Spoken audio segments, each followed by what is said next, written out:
The data isn't just leaking, Ji-hoon. It's screaming. But you're the only one in this room deaf to it. In the center of the darkened boardroom, a neon pink holographic display pulses like a failing heart. It reveals a shadow deficit, a multi-billion won void that is swallowing the Kang Syndicate's assets whole. In a world of high-frequency trading and algorithmic warfare, Ji-hoon's traditional power is useless. He is 32 years old, the most feared man in Seoul, yet he is staring at a digital clock. If he doesn't find the leak, his family's 3-decade legacy will be erased by a rival's keystroke in less than 72 hours. Inside the high-rise sanctuary, 3 of the most dangerous men in Asia, Advisor Oh, Captain Quant, and Director Han, stand paralyzed by the glowing data. The air is thick with the scent of expensive whiskey and the crushing weight of impending failure. The tension breaks when Ji-hoon, driven by a cocktail of desperation and dark humor, looks at Elisa. She is the black maid who has spent the last hour silently moving through the room, refilling tea and clearing crystal ashtrays. To his advisors, she is part of the furniture. To Ji-hoon, in this moment of peak frustration, she is a target for a cruel joke. "You've been hovering for 20 minutes, Elisa," Ji-hoon says, his voice a dangerous silk. He gestures to the complex, shimmering hologram that his CFO can't even decipher. "Why don't you take a break from the tea and solve the shadow deficit for us? I'll give you 1,000 won for every billion you find." He expects her to tremble or look away. Instead, Elisa sets down the silver teapot with a click that echoes like a gunshot. She steps into the center of the power circle, her eyes reflecting the pink glow of the data, and reaches into the hologram with the steady hands of a master surgeon. The joke dies in Ji-hoon's throat as the maid begins to speak, not in the tone of a servant, but in the cold, analytical cadence of the elite quant analyst she used to be. The silence in the penthouse boardroom was heavier than the smog settled over Seoul's skyline. Kang Ji-hoon leaned back in his leather chair, the rhythmic ticking of his Patek Philippe feeling like a countdown. In the center of the mahogany table, the neon-pink holographic interface pulsed, casting a ghoulish glow over the faces of his 3 most trusted men. "Explain it again," Ji-hoon said, his voice a low, dangerous velvet. "And this time, use words that don't insult my intelligence." Advisor Oh, the CFO who had managed the syndicate's books since Ji-hoon was in grade school, adjusted his silk tie. His hands, usually steady enough to forge a signature, trembled slightly. "The traditional laundering loops are failing, Ji-hoon. We move the capital through the shell companies in Macau, then hit the offshore accounts in Cyprus, just as we have for decades. But the returns are coming back light. Nearly 15% is simply vanishing during the transit." "Vanishing," Ji-hoon repeated, his eyes fixed on a jagged red line on the hologram that represented their liquidity. "Money doesn't have wings, Oh. It doesn't fly away." "It's the new regulatory algorithms, boss," Director Han interrupted, his brow furrowed as he stared at the data. The operations manager was a man of muscle and grit, more comfortable with a wrench or a pistol than a spreadsheet. "The banks have implemented AI-driven tracking. Our methods are too linear. They see the patterns before the transfers even clear." Ji-hoon looked at Captain Quant, his head of security, who remained silent, his hand resting instinctively near his holster. Quant was a master of physical threats, but here, in the realm of the digital ether, his strength was a relic. Ji-hoon stood, walking toward the floor-to-ceiling window. Below, the city was a grid of light, a machine he was supposed to own. Yet, looking at the holographic display reflected in the glass, he saw the truth. His empire was built on a foundation of sand. His advisors were lions in a world that had moved toward viruses and code. They were looking for a thief with a mask, while the thief was an invisible line of script written by a ghost.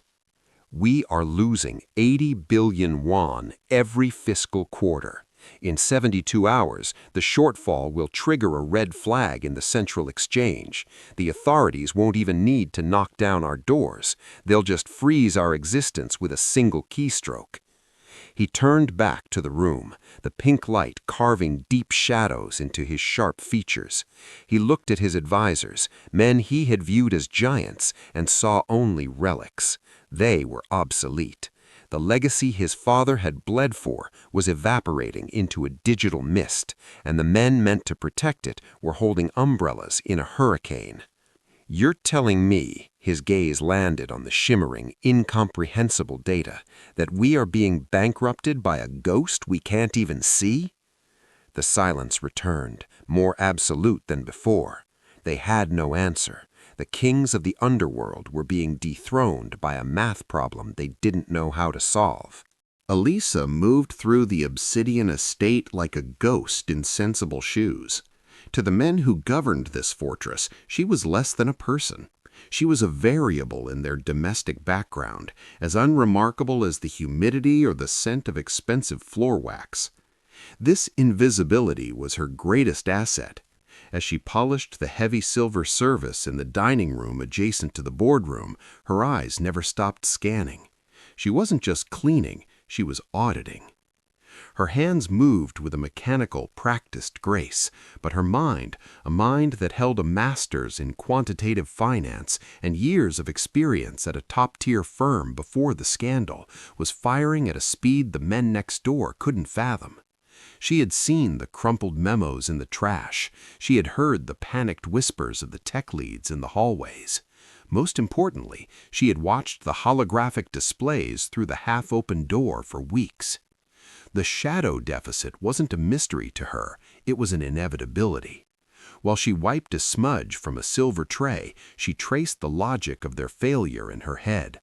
The Kang Syndicate was using brute force laundering, moving massive blocks of capital through traditional shell hubs. It was like trying to move a mountain by throwing stones.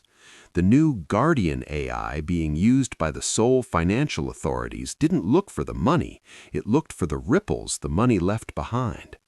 By using the same routing fathered by a previous generation, Ji-hun's advisors were basically lighting signal fires for the feds. She moved into the hallway, her shadow stretching long under the full moon's light pouring through the skylight. She passed Captain Quant, who didn't even glance her way as he barked orders into a radio. She knew his security protocols were equally archaic, focused on gates and guards, while the real back door to the estate was a digital port left wide open by a third-party smart fridge in the kitchen. Entering the boardroom to refresh the tea, Elisa felt the heat of the pink holographic display against her skin. It was a beautiful, tragic mess of data. She saw the leak, a recursive loop in their Macau transit that was flagging every fourth transaction. It was so simple, so obvious, that it felt like an insult to her intelligence that these geniuses couldn't see it. She poured the tea, her expression a mask of vacant professional subservience. Ji-hun was staring at her, but he wasn't seeing her. He saw a maid.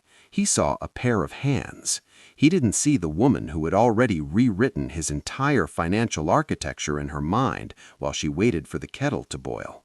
She stepped back into the shadows, the silver tray tucked under her arm, waiting for the moment the kings finally admitted they were blind.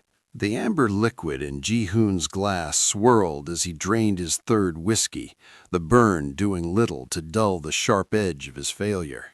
He stared at the pink hologram, the digital ghost that was haunting his legacy, and then at the three men who were supposed to be the pillars of his power.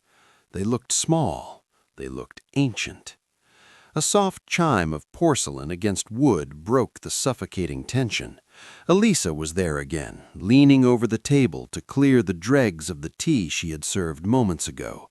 She moved with a maddening, quiet competence that suddenly grated on Ji-hun's frayed nerves. "You've been hovering in the periphery of this disaster all night, Elisa," Ji-hoon said, his voice cutting through the silence like a blade. He didn't look at her. He looked at his advisors, watching their confusion. "Tell me, does the shadow deficit look as pathetic to you as it does to me?" Advisor Oh cleared his throat, scandalized. "Ji-hoon, please, she is staff. She doesn't need to be burdened with—" "Staff?" Ji-hoon interrupted, finally turning his gaze toward Elisa. His eyes were bloodshot but piercing. A dark, reckless grin pulled at his lips, the kind of look he usually reserved for enemies he was about to ruin. He stood up, the chair scraping harshly against the marble floor, and stepped toward Elisa. He held out the semi-transparent holographic tablet, the data shimmering between them like a weaponized truth. "Go on, Elisa," he challenged, his voice dripping with whiskey-fueled irony. "Fix my life. Tell these geniuses where the money went. I'll give you 1,000 won for every billion you recover. It's a joke, right? A maid solving what the great Kang syndicate cannot?" Director Han scoffed, shaking his head. "This is beneath us, boss. We don't have time for theater." But Elisa didn't shrink back. She didn't drop her gaze or apologize for her presence. Instead, she slowly set the silver tray on the table. The invisible girl vanished, and in her place stood a woman whose squared shoulders and cold, analytical expression suddenly commanded the room's oxygen. She reached out and took the tablet from Ji-hoon's hand. Her fingers danced across the interface with a terrifying, practiced familiarity, collapsing the useless charts and expanding a hidden node in the Macau transit loop. "It's not theater, Director Han," Elisa said, her voice steady and devoid of the subservient lilt she had worn all day. "It's a funeral, and if you'd stop shouting long enough to look at the recursive encryption on Node 4, you'd realize you're the ones holding the shovels." The room went deathly silent. Ji-hoon's grin faded, replaced by a jolting, electric realization. The joke hadn't just backfired, it had just ignited the room. Elisa didn't just hold the holographic tablet, she commanded it. With a sharp, fluid flick of her wrist, she cleared the cluttered mass of charts that Advisor O had been obsessing over. The pink light intensified, reflecting in her steady eyes as she began to tear the data apart. Her fingers moved with a rhythmic, percussive speed, like a concert pianist at the height of a crescendo. "Your problem isn't a leak," she said, her voice cutting through the stunned silence. "It's a resonance." She pulled a strand of data from the Macau transit node and expanded it until it filled the air between them like a spider web. "You're using a linear routing system in a world governed by chaos theory. Every time you move capital through these shell companies, you're creating a digital fingerprint that the Guardian AI has already learned to recognize. You aren't losing money because it's being stolen, you're losing it because the system is automatically sequestering it into ghost accounts the moment it detects your signature." Ji-hoon watched, mesmerized as she worked. The whiskey fog in his brain evaporated, replaced by a cold, sharp clarity. He saw the way his advisors leaned back, their faces pale, as the maid systematically dismantled their life's work. "To fix this," Elisa continued, her hands blurring as she reconfigured the logic gates of the syndicate's entire financial architecture, "you have to stop thinking in paths and start thinking in clouds. I'm implementing a ghost chain protocol. It breaks the capital into microtransactions, encrypts them using a rotating cipher based on real-time stock market fluctuations, and reassembles them in a destination that doesn't exist until the moment of arrival." She made one final sweeping motion, and the jagged red lines of the shadow deficit suddenly smoothed out, turning a calm, steady green. The holographic display showed a new, complex geometry, a beautiful, shifting lattice of light that looked more like a living organism than a bank statement. "There," she said, looking at the timer on the display. Exactly 120 seconds had passed. I've neutralized the tracking, recovered the sequestered capital, and built a firewall that will take the feds a decade to understand, all while you were arguing about whose fault it was. She handed the tablet back to a frozen Ji-hoon. The room was so quiet that the hum of the high-rise's ventilation system sounded like a roar. Director Han's mouth was open. Captain Kwan's hand had moved away from his holster, hanging uselessly at his side. Advisor O looked as though he had seen a ghost. Elisa stepped back, her posture returning to that of the quiet, invisible servant, but the air in the room had changed irrevocably. She had just performed a multi-billion won miracle with the casual indifference of someone dusting a shelf. Ji-hoon looked from the glowing green lattice to the woman standing in the shadows. The joke was dead, buried under the weight of her genius.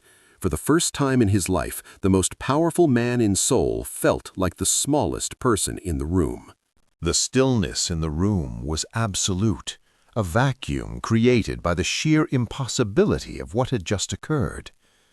Director Han looked as though he had been struck, his face a mask of wounded pride, while Advisor O stared at the recalculated green figures as if they were a foreign language he had spent 40 years failing to learn. Into this suffocating silence came a sound that no one expected, a low, rhythmic vibration that grew into a full-bodied, resonant laugh. The elder, silver-haired man seated at the head of the table, the patriarch who had watched empires rise and fall with the same detached curiosity, was laughing. He didn't just chuckle, he leaned back in his pinstripe suit, his hand tightening around his glass of amber liquor, and let out a sound of genuine, unbridled appreciation. "A black swan," the old man wheezed, wiping a tear of mirth from his eye. He looked at Ji-hoon, whose expression was caught between shock and a burgeoning sense of awe. "Do you see it now, Ji-hoon? We spent millions on analysts from Seoul National and Yale. We hired visionaries who promised us the future, but only gave us the past wrapped in new paper. And all the while, the salvation of the Kang family was clearing our plates and refilling our tea." He turned his gaze to Elisa. His eyes weren't mocking, they were sharp with the recognition of a predator seeing another of its kind. He saw the black swan, the unpredictable, high-impact event that defies all traditional logic. The irony is delicious. We built walls of steel and hired men with guns to protect a fortune that was being stolen by math, and we were saved by the person we considered part of the furniture. Director Han stepped forward, his voice a strained rasp. "Sir, with all respect, she is a domestic. We cannot trust it." "Be silent, Han," the elder snapped, the laughter vanishing instantly, replaced with a cold, patriarchal authority. "You couldn't find the hole in the bucket while the water was drowning you. This woman just rebuilt the bucket out of thin air." He turned back to Elisa. His eyes weren't mocking, they were sharp with the recognition of a predator seeing another of its kind. "The world thinks power is a fist, but people like us, we know the truth. Power is the ability to see the pattern before the world even knows there is a shape to it." He raised his glass to her, the ice clinking against the crystal. "You aren't a maid, Elisa. You are a miracle of efficiency born from our own arrogance. Ji-hoon, you asked her to fix your life as a joke. I suggest you start taking the punchline very, very seriously." Ji-hoon looked at Elisa, then at the green glow of the ghost chain she had created. The irony wasn't lost on him either. He had been looking for a solution in the sky, never realizing it was right beside him, holding a teapot. The laughter of the patriarch died down, leaving an expectant, ringing silence in the boardroom. Ji-hoon reached into the inner pocket of his charcoal blazer and pulled out a thick roll of high-denomination won, secured by a platinum clip. He peeled off several bills, a fortune for any domestic worker, and held them out toward Elisa, his eyes fixed on hers with a newfound intensity. 1,000 won for every billion, Ji-hoon said, his voice no longer mocking, but charged with a magnetic gravity. You just saved me more than I can count. Take it, it's a start. Elisa looked at the money, then up at Ji-hoon. She didn't reach for it. Instead, she slowly tucked the silver tray under her arm, her expression as unreadable as the encryption she had just authored. I don't want your tip, Mr. Kang, she said. The room bristled. Director Han let out a sharp, indignant breath, but Ji-hoon raised a hand to silence him without taking his eyes off Elisa. Then what do you want? A house? A car? Name the figure. I want what the men in this room have, Elisa replied, her voice steady and clear. I want a seat at this table, not as the girl who clears the ashtrays, but as the architect of your new infrastructure. I want a contract, a salary that reflects the billions I'm saving you, and the resources to build the ghost chain properly. The advisors looked at each other in disbelief, but Elisa wasn't finished. She stepped closer to the table, the neon pink light of the hologram illuminating the sharp, intelligent planes of her face. And I want immunity, she added, her tone dropping into something darker, more personal. I have a past, a corporate scandal I didn't start but was framed for. My name is currently a red flag in every legitimate database from New York to Seoul. If I work for you, I need your shadow to cover me. I need my record wiped, and the people who set me up to understand that I am now under the protection of the Kang Syndicate. Captain Kwan narrowed his eyes. You're asking for the family's protection? You have any idea what that costs? I think I just paid the entry fee, Elisa countered, gesturing toward the green, thriving data on the display. Ji-hoon felt a surge of adrenaline he hadn't experienced in years. Most people approached him with fear or greed. Elisa approached him with a business proposition and a demand for justice. She wasn't looking for a handout. She was looking for a partnership. He looked at the patriarch, who gave a slow, deliberate nod. Ji-hoon turned back to Elisa and pocketed the money he had offered. The Maid uniform goes in the trash, Ji-hoon said, a ghost of a smile touching his lips. Tomorrow. The transition was as sharp as the crease in Elisa's new charcoal suit. Standing on the executive floor of the Kang Syndicate's headquarters, she no longer looked like a ghost in the background. She looked like the person who had designed the building. In her hand was a sleek black tablet, and on the monitors surrounding her, the old world of the syndicate was being dismantled line by line.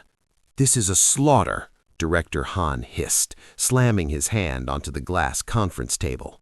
He stared at the list on Elisa's screen, a list of 32 names, many of them men who had bled for the Kang family for a decade. You're firing captains. You're cutting off loyal soldiers who have held our territory since Ji-hoon was in diapers. Elisa didn't flinch. She swiped a finger across the glass, and the list of names was replaced by a heat map of Seoul, pulsing with data points. I'm not firing soldiers, Director. I'm decommissioning liabilities. These men are guarding physical ports and collection points that haven't been relevant since 2015. They represent 32 points of failure where a federal agent can lean on a human ego or a human debt. She tapped a node on the map. I've replaced the human couriers in the Gangnam district with an automated, encrypted peer-to-peer ledger. The money moves in nanoseconds through 300 different micro-businesses. No bags of cash, no handshakes in dark alleys, and most importantly, no one to testify if a van gets pulled over. You're replacing blood with code, Han growled, stepping into her personal space, his shadow looming over her. Loyalty can't be programmed, girl. When a rival comes through that door with a gun, your ghost chain isn't going to pull a trigger. If I do my job correctly, Director, the rival won't even know which door to walk through. Elisa countered, her voice ice cold. She finally looked up, her gaze meeting his with a terrifying, calm intensity. You value the fist because it's what you understand. I value the algorithm because it's what wins. Ji-hoon didn't hire me to keep your friends employed. He hired me to keep him out of the cage. Ji-hoon watched the confrontation from the doorway, his arms crossed. He could see the rift widening, the visceral, bone-deep fear of the old guard being rendered obsolete by a woman who saw their world as a series of inefficient equations. Han looked to Ji-hoon for support, for a sign that the old ways still carried weight. But Ji-hoon's eyes remained on the screen, watching the green lines of the ghost chain hum with perfect, silent efficiency. The walls of the old empire were being torn down, and in their place, Elisa was building a fortress made of light and logic. "The world is changing, Han," Ji-hoon said, quietly, his voice a finality that echoed through the room. "Either learn to read the code or get out of the way before it erases you, too."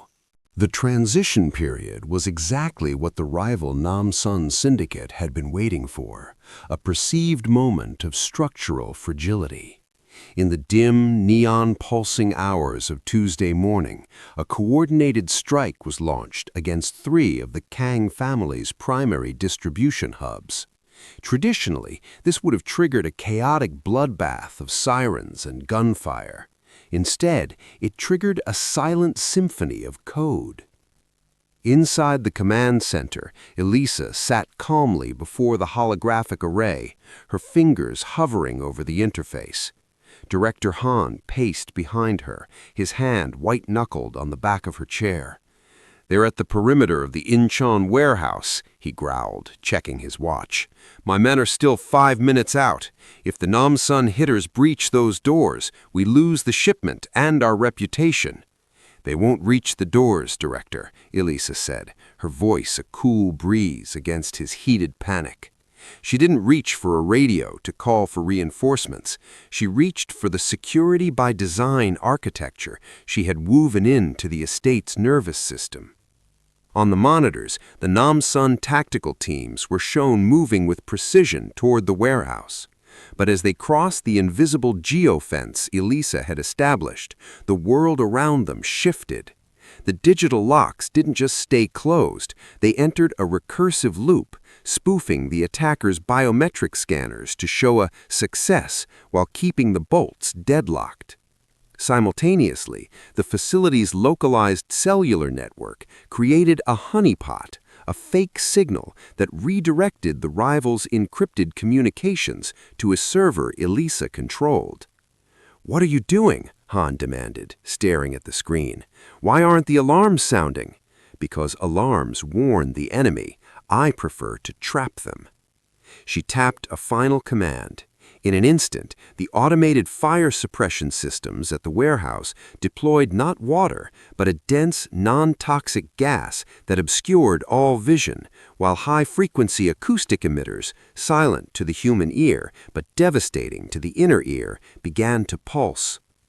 On the thermal feed, the rival hitters collapsed, disoriented and clutching their heads, trapped in a digital cage they hadn't even seen.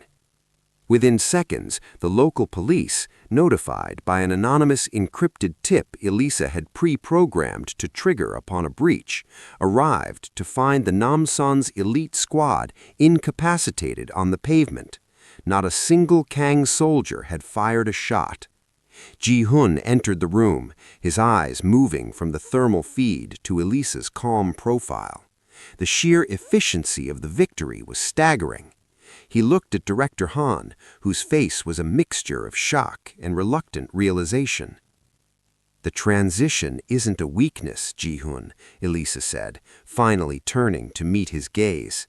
Her expression was stern, the look of an architect who had just proven the structural integrity of her tower. "It's a filter, and it just caught exactly what it was designed to catch." Ji-hoon leaned over the table, his reflection caught in the green light of the successful defense. For the first time, he didn't just see a brilliant strategist, he saw a woman who had rendered the very concept of a gang war obsolete. The digital hum of the command center felt miles away as Ji-hoon stepped onto the sprawling cantilevered balcony of the Obsidian estate. The air was crisp, scented with the salty tang of the Han River and the cooling concrete of the city below. Elisa was already there, leaning against the glass railing, her silhouette framed by the oversized, luminous orb of a full moon that seemed to hang like a spotlight over Seoul. She had traded her blazer for the comfort of the night, her shoulders finally losing the rigid set of the boardroom strategist. Ji-hoon approached silently, standing a respectful distance away, watching the way the moonlight caught the intricate patterns of her braids. For the first time since he had met her, the shadow deficit and the ghost chain felt like background noise. "You should be celebrating," Ji-hoon said, his voice low, lacking its usual edge of command. "Director Han is in the lounge drinking himself into a stupor because he can't find a single flaw in your defense protocols. You've done more in a week than my advisors managed in a decade." Elisa didn't turn, her gaze fixed on the flickering neon grid of the city. "I didn't do it for the celebration, Ji-hoon. I did it because the logic was broken. I hate broken things." Ji-hoon moved to the railing beside her. In the silence, he realized he wasn't looking down at his kingdom. He was looking at the woman who had saved it.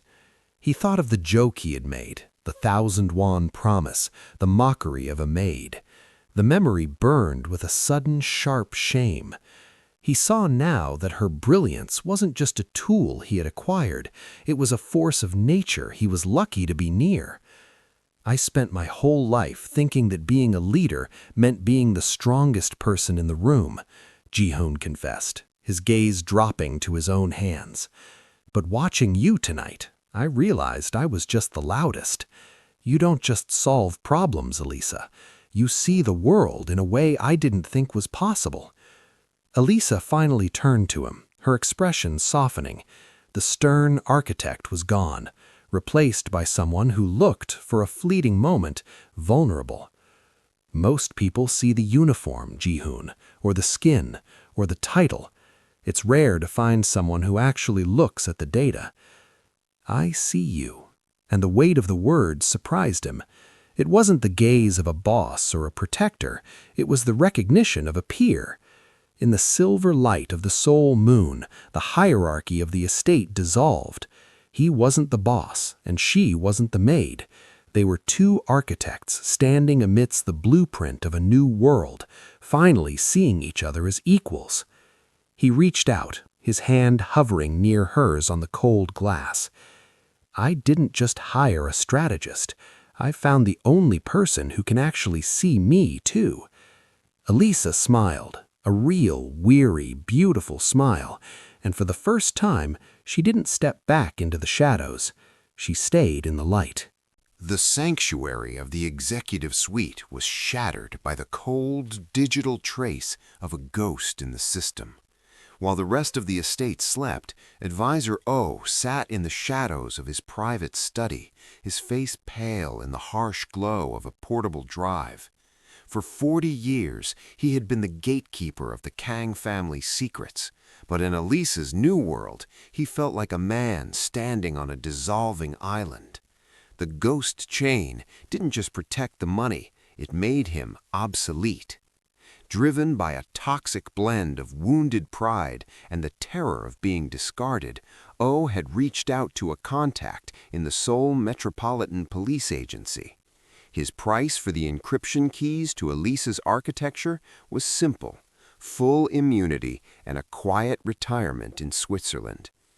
"It's all here," O whispered into a burner phone, his voice shaking. "The entire financial nervous system. Without these algorithms, Ji-hoon is just a man with a gun. The code is the empire now." He didn't see the tiny pulsing red light on the corner of his desk lamp. He didn't know that the moment he plugged the unauthorized drive into his terminal, a silent alarm had triggered in the bedroom where Elisa and Ji-hun had been standing moments before. The door to the study didn't burst open, it slid aside with a mechanical hiss. Oh jumped, nearly knocking over his whiskey, as Ji-hun stepped into the room. He wasn't wearing his suit, he was in a black silk robe, his expression one of profound, icy disappointment. Behind him stood Elisa, her tablet already open, her face a mask of analytical detachment. "I expected it from Han," Ji-hun said, his voice a low, mourning sound. "He's a man of violence, but you, Oh, you were my father's shadow." "Ji-hun, listen to me," Oh stammered, scrambling to hide the drive. "The girl, she's dangerous. She's taking control of everything. I was doing this to protect the legacy." "By selling the blueprint to the police?" Elisa asked, her fingers dancing across her screen. "I've been watching you scrape the data for 20 minutes, advisor. Did you really think I wouldn't build a traitor's gate into the code?" She turned the tablet toward him. The data he had copied wasn't the ghost chain. It was a recursive loop of honeypot data, a digital confession of O's own decades of embezzlement, gift-wrapped for the authorities. The moment he attempted to hand that drive to his contact, he wouldn't be buying his freedom, he would be signing his own death warrant. "The old guard always thinks the back door is left unlocked," Elisa said, her voice devoid of pity. Ji-hun looked at the man who had helped raise him. The betrayal was the final chord to the past, and it had just snapped. "You didn't sell her out, Oh. You just deleted yourself." As Captain Kwan's men appeared in the hallway to escort the old man away, Ji-hun didn't look back. He looked at Elisa, the woman who saw the knife in the dark before it could even be drawn. The empire was safe, but the cost of the old world was finally being paid in full. The sirens that wailed in the distance were not approaching the Obsidian estate. They were converging on a cold industrial pier 3 miles away. In the darkened study, the silence that followed Advisor O's removal was broken only by the rhythmic, steady hum of the holographic display. Ji-hun stood by the window, watching the blue and red flickers against the city's skyline, a grim realization settling in his chest. "The police are at the drop point," Ji-hun said, his voice a low vibration. "The moment they realize that drive doesn't contain the ghost chain, they'll come for us with everything they have. We've just declared war on the state, Elisa." Elisa didn't look up from her tablet. "They won't come for us, Ji-hun, because as far as their forensic teams are concerned, they just hit the jackpot." She swiped her hand across the interface, expanding a secondary layer of the honeypot protocol she had designed weeks ago. On the screen, a cascade of complex data structures appeared, not the real syndicate assets, but a perfectly mirrored synthetic reality. "I didn't just give O fake data," Elisa explained, her eyes reflecting the emerald light of the code. "I gave him a mirage ledger, thousands of pages of meticulously backdated evidence that points directly to the Namsun Syndicate and a corrupt faction within the Seoul tax office. It's all there. Bank accounts, encrypted chats, and transaction logs. It's a closed loop of guilt that has nothing to do with you." Ji-hun turned from the window, his brow furrowed. "You framed our enemies using my own traitor as the delivery man?" "Checkmate requires more than just removing a piece. It requires controlling the board," Elisa said. She tapped a final sequence, and a system purge notification blinked on the screen. "The drive O carried has a logic bomb. Once the police finish downloading the evidence, the drive will wipe itself and leave a digital signature that looks like an emergency delete from a Namsun server. By dawn, the authorities will be too busy arresting your rivals to even remember the name Kong." The sheer audacity of the maneuver left Ji-hun breathless. She hadn't just protected the empire, she had weaponized the betrayal itself to provide them with permanent, high-level immunity. The invisible girl had orchestrated a geopolitical shift while the men in the room were still playing with guns. "You knew he would do it," Ji-hoon whispered, a mix of terror and profound respect in his voice. "You knew he would turn, and you were ready." "Data predicts behavior, Ji-hoon," Elisa replied, finally closing the tablet. The room fell into a soft, natural darkness, the only light coming from the moon. She stood up and walked toward him, her silhouette merging with his. The shadow deficit was gone, the traitor was neutralized, and their enemies were currently being handcuffed by the very people Oh had tried to buy his life with. Ji-hoon reached out, his hand finally finding hers. The grip was firm, a silent pact sealed in the aftermath of a digital war. The state thought they had won a victory. In reality, Elisa had just made the Kong Syndicate invisible forever. The transition from the old world to the new was complete, marked not by a coronation of blood, but by a shift in the very atmosphere of the Kang Empire. The executive floor of the Obsidian estate was no longer a place of smoke-filled rooms and hushed conspiracies.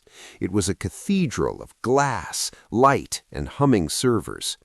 In the center of the room, the massive holographic display that had once shown a hemorrhaging deficit now glowed with the steady, rhythmic pulse of a thriving, decentralized powerhouse. Elisa stood at the head of the long obsidian table, her silhouette sharp and intentional in a tailored suit that echoed the executive authority she now wielded. In her hand, she held a sleek, transparent control interface, the key to the ghost chain that governed the city's digital and financial flow. She was no longer the invisible woman clearing tea. She was the architect who had redrawn the blueprints of power. Ji-hoon stood beside her, his arms crossed, watching the city below. The neon lights of Seoul stretched out like a circuit board, and for the first time in his life, he didn't feel like a man trying to hold back the tide. He felt the tide itself. He turned to Elisa, his gaze lingering on the calm, analytical fire in her eyes. He thought back to the joke he had made in the boardroom, a lifetime ago, it seemed, and the profound humility he had found in her answer. The Namsun Syndicate is effectively neutralized. The police are tied up in the digital maze I left for them, and our assets are now moving through the ghost chain with zero visibility. We aren't just a syndicate anymore, Ji-hoon. We are the infrastructure. Ji-hoon nodded, a slow, satisfied smile spreading across his face. My father ruled by fear because he didn't understand the world.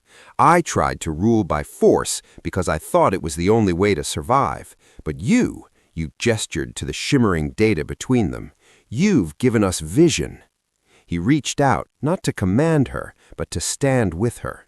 They were a new kind of dynasty, one built on intellectual dominance and mutual respect. The Maid, who used her invisibility to dissect a failing regime, was now the strategist who shared the throne. As the sun began to peak over the edge of the horizon, casting a golden light across the high-rise, Elisa set the interface down on the table. She wasn't holding a teapot, she was holding the future of the city. Together, they looked out over the empire they had rebuilt from the code up. A king who was smart enough to listen, and the woman who had dared to speak. The game had changed, the board had been reset, and for the first time, the Kang Syndicate was truly untouchable.